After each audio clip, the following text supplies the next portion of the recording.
ഏത് നടനെയാണ് ഇഷ്ടം? എന്നിട്ട് അച്ഛൻ പറയണത്? അച്ഛൻ ആകെ ഒരു നടന്റെ ശബ്ദമല്ലേ അറിയുള്ളൂ. അപ്പൊ അതന്നെ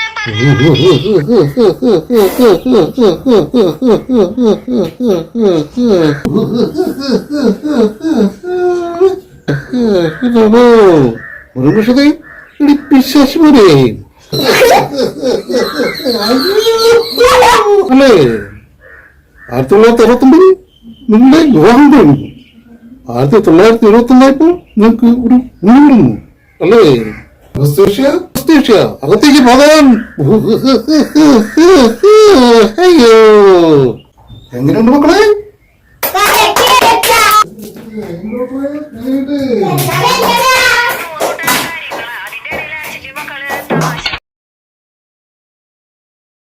നിങ്ങൾ മാളാരവിന്ദം കളിച്ച് നടന്നോ? നിങ്ങൾക്ക് കുടുംബകാര്യങ്ങളൊന്നും അറിയണ്ടല്ലോ.